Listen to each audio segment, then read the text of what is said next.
اعوذ باللہ من الشیطان الرجیم بسم اللہ الرحمن الرحیم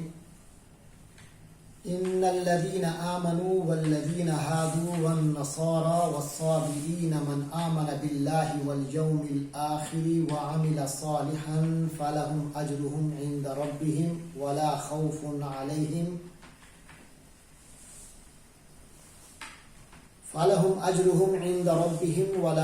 عليهم ولا هم يحزنون صدق اللہ العظیم۔ آئیے قرآن سمجھیے کے تحت آج سورۃ البقرہ کی آیت نمبر 62 ہے۔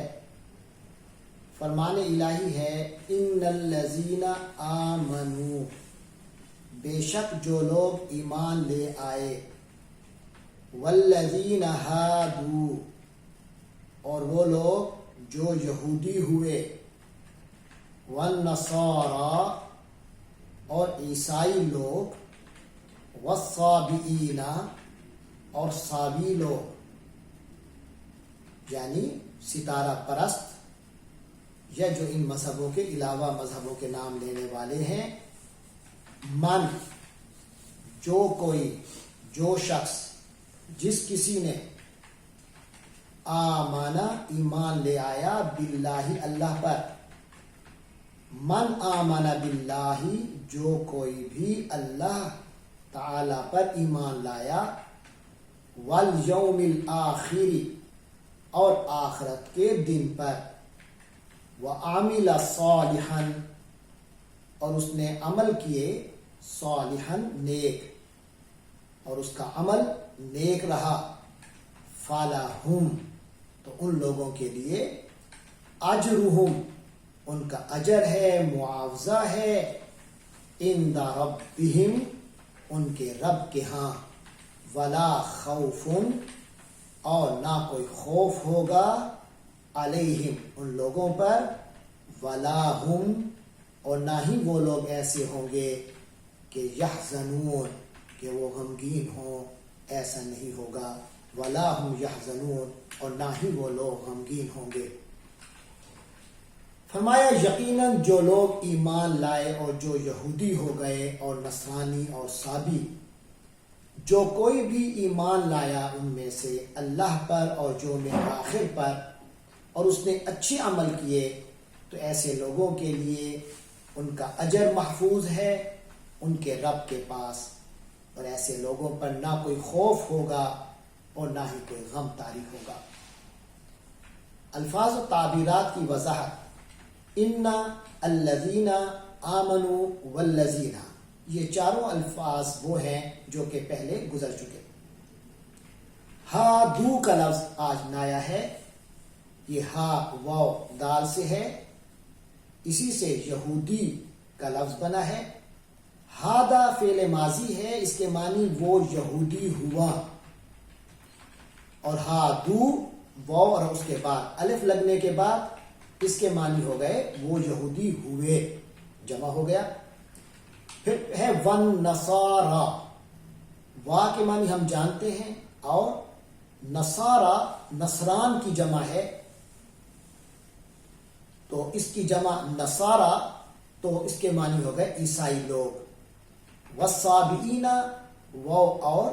صابئین، صابی کی جمع ہے، صابی کے کئی معنی ہیں جو ترجمے میں بھی کچھ عرض کیا۔ صابی بے دین کو بھی کہتے ہیں، یا یہ جو مذہبوں کے نام آئے، یہودیت، نصارہ، اور اس سے پہلے ایمان والے، تو ان کے علاوہ جو مختلف مذہب ہیں وہ بھی مراد ہو سکتے ہیں، اور بعض حضرات نے اس کا معنی آتش پرست دیا ہے۔ تو فرمایا والصابئین، اور جو آتش پرست ہیں۔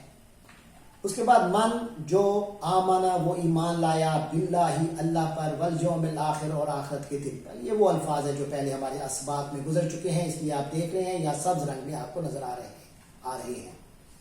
وعاملہ، اور عاملہ، اس نے عمل کیا، صالحا، صالح، صلح، صلاح، یہ سارے الفاظ ایک ہی فیملی کے ہیں، صاد، لام، ہا، جن کا مادہ ہے۔ تو صالح کے معنی درست، ٹھیک، نیک۔ فا لہم، یہ فا لہم دراصل تین کلمات ہیں، ایک ہے فا، دوسرا ہے لام، اور تیسرا ہے ہم۔ تو فالا ہم، فا کے معنی پس یا تو یا پھر، یعنی نتیجتاً لام حق کے لیے آتا ہے، ملکیت کے لیے آتا ہے، ہم ضمیر متصل ہے ان لوگوں کے، تو لہم ان لوگوں کے لیے، اجر ہے ہم ان کا، اندہ پاس، ربہم ان کے رب،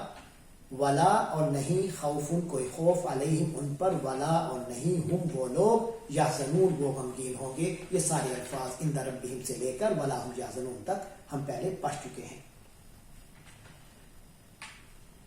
تو اب ہم دیکھتے ہیں، فرمایا کہ اللہ تبارک و تعالی نے فرمایا کہ بے شک جو لوگ ایمان لائے اور جنہوں نے یہودیت اختیار کی، اور جو عیسائی ہیں اور جو صابی ہیں، یعنی کوئی شخص جس مذہب کا بھی نام لیوا ہے، یہ اصل چیز اللہ کے ہاں نہیں ہے۔ اصل میں سیاق و سباق جیسا کہ ہمیں معلوم ہے کہ یہ آیت درمیان میں آ رہی ہے اس مضمون کے جس میں اللہ تعالیٰ نے بنو اسرائیل پر اپنی نعمتوں کا ذکر کیا ہے اور پھر ان کی نافرمانی بیان کی ہے، تو اسی مضمون کے اندر ہی آیت آ رہی ہے۔ اصل میں اس آیت کے ذریعے سے ان کا جو وہ ایک عقیدہ تھا غلط، اس کو غلط ثابت کیا جا رہا ہے، ان کے اس عقیدے کو غلط ثابت کیا جا رہا ہے جو یہ تھا کہ ہم لوگ بحیثیت نسب کے، خاندانی تعلق کی بنیاد پر ہم ایسے لوگ ہیں کہ ہمیں تو جنت ملنی ہی ملنی ہے، ہم اللہ تبارک و تعالیٰ کے بڑے پیارے اور لاڈلے ہیں، اس لیے کہ ہم فلاں خاندان کے ہیں اور فلاں مذہب کے ماننے والے ہیں۔ اللہ تعالیٰ نے فرمایا کہ اللہ کے ہاں کوئی لیبل اہمیت نہیں رکھتا،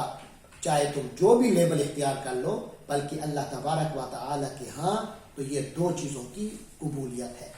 وہ کیا ہے؟ من آمن باللہ، جو اللہ پر ایمان لائے، والیوم الآخر، اور آخرت پر یقین رکھے۔ کچھ باتیں یہی جو بنو اسرائیل کو خطاب ہو رہا ہے، جس میں ایمان باللہ اور آخرت کے دن کے پر ایمان کی دعوت دی جا رہی ہے اور اسے اصل بتایا جا رہا ہے، تو جو شخص اللہ پر ایمان لاتا ہے وہ اس بات پر ایمان لاتا ہے کہ اللہ تبارک و تعالی نے آخرت کی تیاری کے لیے اپنے انبیاء اور کتابیں بھیجی۔ لہٰذا بنو اسرائیل کو شروع میں جہاں سے خطاب شروع ہوا تھا وہاں بتایا گیا تھا کہ تم لوگ ان نبی پاک صلی اللہ علیہ وسلم پر، ان پر جو کتاب نازل ہوئی ہے اس پر ایمان لے آؤ۔ اسی سلسلے میں آگے اس کی وضاحت ہے کہ اگر تمہارا صحیح ایمان ہوگا، اللہ پر ایمان ہوگا، تو جو اللہ کے احکام ہیں ان پر عمل کرو گے، اور جب عمل کرو گے تو وَعَمِلَ صَالِحًا، اور جس نے نیک کام کیا، فَلَهُمْ أَجْرُهُمْ، تو ایسے لوگوں کے لیے اجر ہے عند ربہم، ان کے رب کے ہاں، کہ اللہ تعالیٰ ایسے لوگوں کو معاوضہ دے گا۔ باقی صرف خاندانی نسبت، خاندانی تعلق یا مذہبی لیبل یہ کوئی کام نہیں کرے گا۔ وَلَا خَوْفٌ عَلَيْهِمْ وَلَا هُمْ يَحْزَنُونَ، اور ایسے لوگوں پر نہ کوئی خوف ہوگا اور نہ کوئی غم طاری ہوگا۔ خوف نہ ہونا، غم نہ ہونا، یہ اس دنیا میں ممکن ہی نہیں۔ یہ اللہ تعالیٰ نے اہل جنت کی صفت یہاں بیان کی ہے، کیونکہ یہ اہل جنت کی صفت ہے کہ نہ انہیں آئندہ کا کوئی خوف ہوگا اور نہ ماضی کا کوئی غم۔ اللہ تعالیٰ انہیں جن نعمتوں سے نوازے گا اس میں خوف اور غم کسی صورت نہیں ہوں گے۔ دنیا میں کسی کے پاس جتنی بھی نعمتیں ہوں، مگر کوئی نہ کوئی خوف مستقبل کے بارے میں، خود آخرت کا خوف یہ انسان میں رہتا ہے، اور ماضی کے بھی کئی غم انسان کی شخصیت کے اندر موجود رہتے ہیں۔ لہٰذا یہ اہل جنت کی خوبی ہے، اور فرما دیا کہ اہل جنت صرف وہی ہوں گے جن کا اللہ پر ایمان ہوگا، آخرت پر ایمان ہوگا، ان کے تقاضوں پر ایمان ہوگا، یعنی پھر نیک عمل کریں گے تو ان کے لیے سب کچھ ہے۔ باقی تمام تعصبات کا یہاں سے اللہ تبارک و تعالی نے ان کی بہکونی فرما دی۔ اللہ تبارک و تعالی سے دعا ہے کہ ہمیں وہ کامل ایمان عطا فرمائے اور نیک اعمال کرنے کی توفیق عطا فرمائے۔ وآخر دعوانا ان الحمد للہ رب العالمین۔